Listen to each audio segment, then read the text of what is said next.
todas, moitas grazas por asistir aos medios que estades aquí a nosa convocatoria.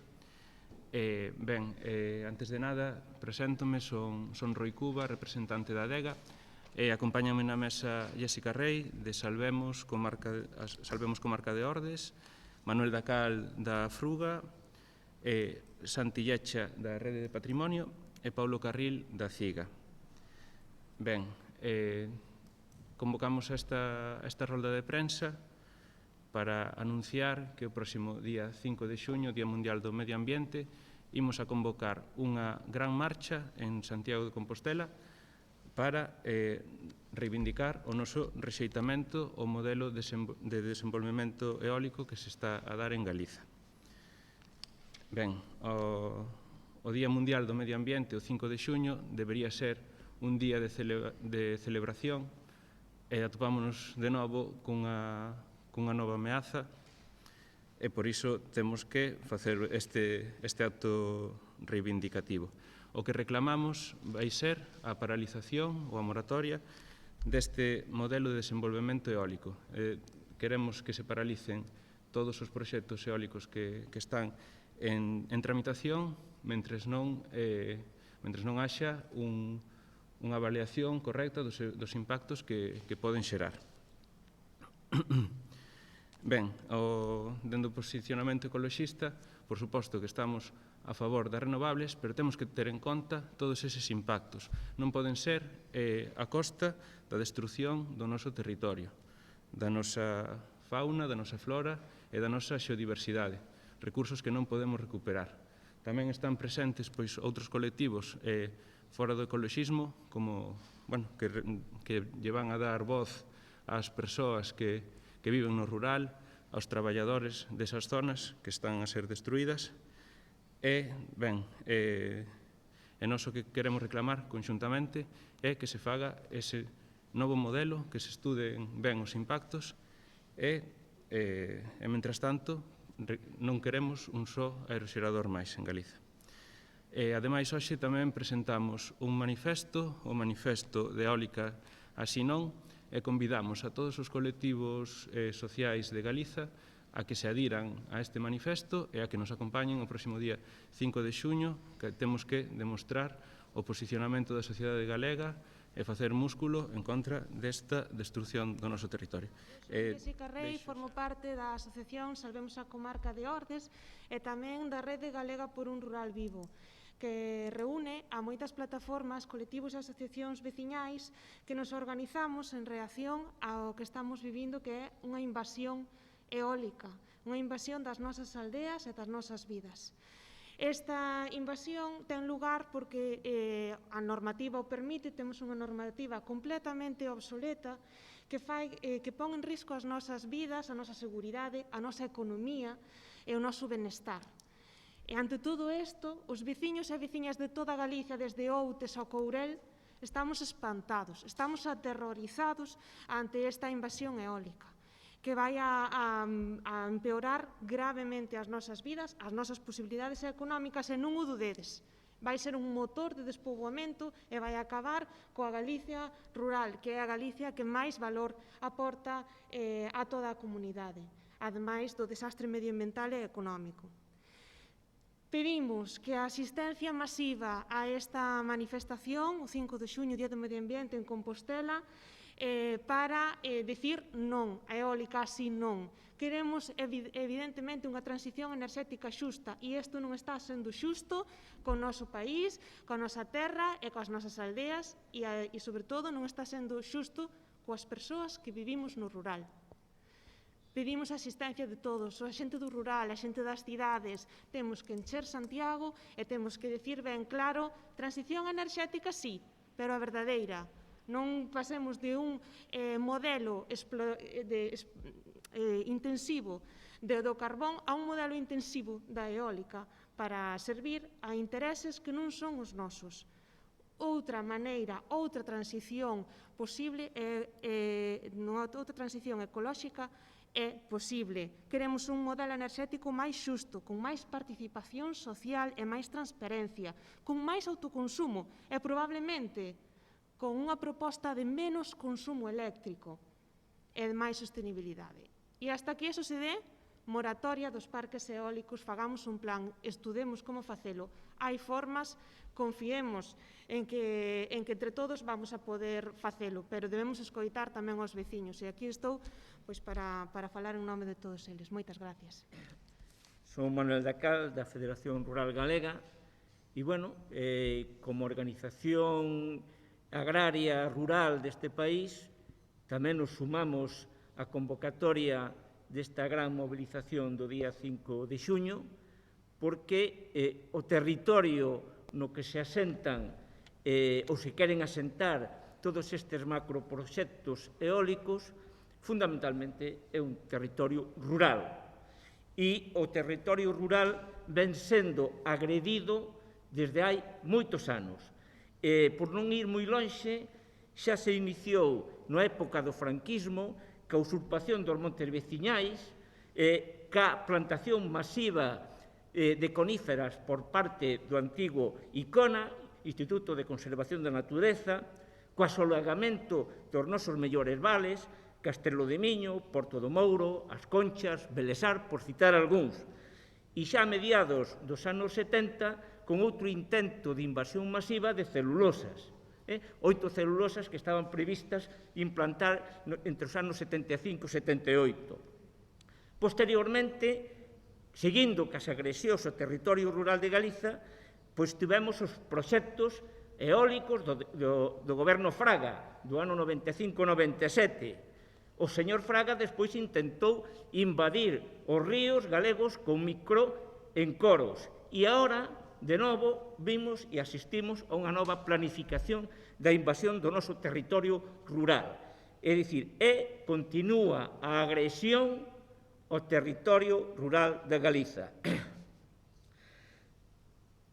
Para convencernos de que aceptemos esta planificación, fanse promesas de grandes investimentos e de grandes postos de traballo, e xeración de postos de traballo. Nos anos 70, coa intento de implantación das celulosas, falábase de 3.000 millóns de pesetas e de 500 postos de traballo, por exemplo, no Concello de Dodro. Agora, fálase de 2.500 millóns de euros en 5 anos e a xeración de miles de postos de traballo. Volvemos coa mesma cantinela, co que digo eu, co conto da leiteira, que pasa que sempre racha polo máis débil. Despois, outra cuestión é que os beneficios non fican en poder, en maus da xente que é propietaria deses terreos, sino que a maior parte dos beneficios son para as grandes industrias. Os beneficios que quedan nas maus dos propietarios e das propietarias non chega ao 1%. O 99% fica nas maus das grandes multinacionais. E, para levar a cabo isto, xo dicía a compañeira Jéssica, o que se planifica é unha gran desertización do rural galego. É dicir, se non temos xente no rural, non vai haber oposición a estes macroproxectos, a eucaliptización, as minas, e, polo tanto, hai un intento clarísimo de baleirar o rural. Pero isto non lle está salindo ben, porque, como vemos, están xurdindo como cogumelos plataformas veciñais para oporse a esta invasión, a este espolio que queren facer co noso territorio. Remato.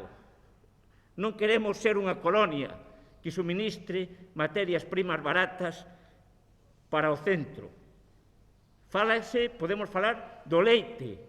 O noso leite é suministro para as grandes empresas da fora. Nós non temos empresas galegas que transformen o noso leite.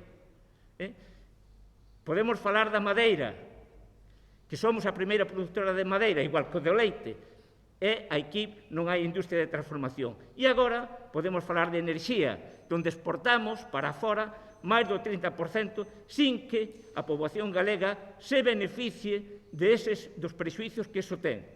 Por lo tanto, non queremos seguir sendo unha colonia do centro de España. Moitas grazas. Os valores naturais dos nosos montes son coñecidos, os valores económicos están en boa medida sen explorar. Xunto con eles hai que engadir un terceiro valor que lle ven dado polo patrimonio histórico, material e inmaterial que se agocha nos nosos montes. Dentro das áreas perimetrais dos parques eólicos que se solicitaron ou están en tramitación, hai un abondoso patrimonio que permanece oculto e invisibilizado, mal estudado e peor divulgado. A día de hoxe, a Consellería de Cultura e a Dirección Xeral de Patrimonio non fixeron públicos os bens catalogados desas perimetrais dos parques eólicos, facendo casi imposible que as comunidades máis próximas poidan defender a súa conservación e permanencia. No momento en que a Xunta de Galicia estableceu as áreas nas que se podían solicitar a implantación dos parques eólicos, deberíase ter activado un protocolo de seguridade para revisar as catalogacións feitas, as súas ubicacións e ampliar as catalogación ali onde estas fosen deficitarias. Nada diso se ten feito. Nas áreas perimetrais dos parques eólicos que se queren construir está parte da nosa idade do ferro, do noso neolítico, do noso calcolítico. Hai xacementos romanos, está o noso medievo, a nosa historia e a amenaza sobre todos estes bens é máis que clara. Hai muros de pedra que seica declarados patrimonio inmaterial da humanidade. Hai muiños, hórreos e cruceiros. Se non conseguimos unha moratoria eólica, unha boa parte da nosa historia desaparecerá sen que o goberno que a ten que protexer teña feito nada. E se todo isto é así co patrimonio material, que non poderíamos decir do patrimonio inmaterial. Os montes están cheos de mouras, de traves de ouro e de alquitrán, de galiñas con pitiños de ouro que só se ven na mañán do San Xoán. Quen fixo unha recollida exhaustiva de todas esas lendas e relatos antes de que o rostro do país se desfigure de tal modo que todo iso se perda? Ninguén. Por iso, dende a Rede de Patrimonio, pedimos unha moratoria eólica. Galiza atópase nun proceso de colonización enerxética que no franquismo destruiu ríos e agora son terras e montes, mentres se mantén a moita xente na pobreza enerxética e comarcas enteiras do noso país están sumidas na desertización social, na desertización económica e industrial, sen plans alternativos e sen plans de reindustrialización. Temos unha produción de enerxía que supera o consumo actual. O 30% da electricidade expórtase a outros territorios do Estado, mentres o suministro ao conxunto do pobo, as empresas e as industrias galegas seguen a ser dos máis caros do Estado español. Galiza necesita de soberanía sobre os seus recursos e capacidade de decidir o noso modelo de desenvolvimento económico para que reverta no favor da maioría do país. E precisamos unha verdadeira transición galega, ecolóxica, ordenada, xusta e ao servizo do país, cunha xestión pública que poña fin ao oligopolio das grandes eléctricas. Rexeitamos que a costa do territorio galego as grandes empresas aproveiten o negocio eólico para facer o seu lavado verde sen ter previamente reparado o dano ecolóxico e a débeda ecolóxica contraída co pobo galego nin resolto o impacto social xerado. O pobo galego debe ser quen decida sobre o aproveitamento dos nosos recursos, sobre o noso modelo económico, social e industrial, capaz de procurar ese equilibrio territorial e ambiental que evite a destrucción de emprego, que evite a migración e que pule pola enerxía como un ben básico ao servizo do pobo que cree emprego, industria e benestar.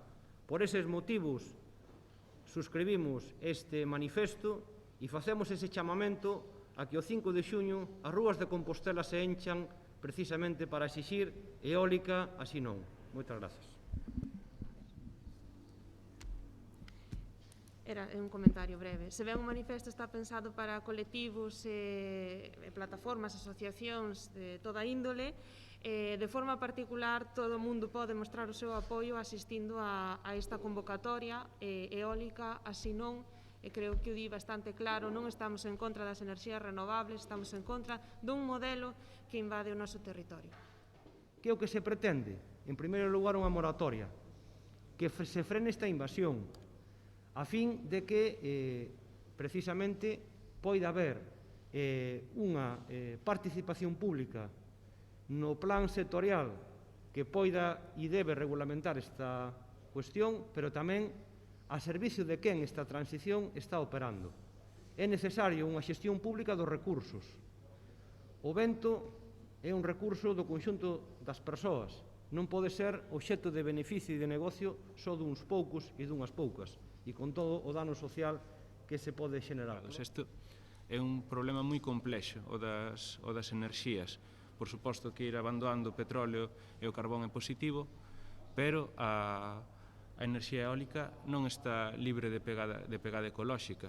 Non podemos pensar en que os impactos son só directos sobre por exemplo, os aeroxeradores directamente sobre as aves ou os morcegos. Tamén temos que ter en conta todo o que son as liñas de evacuación, as liñas de alta tensión, os camiños que se teñen que construir para que accedan as máquinas de instalación, que son grandes grúas moi pesadas, é o que dicía Jéssica, de ventoiñas de 200 metros, son moi grandes, e simplemente chegar ata ali xa implica unha destrucción tremenda. E despois tamén, entre outras cousas, ter en conta que se vai a facer cos materiais empregados, como se poden reciclar esas aspas, eses materiais. Hai un montón de factores que ao final fan que o impacto dos aeroxeradores e de toda a enerxía eólica sexa moi grande. Entón, nós o que temos que apostar é por unha produción de enerxía ali onde se vai a consumir.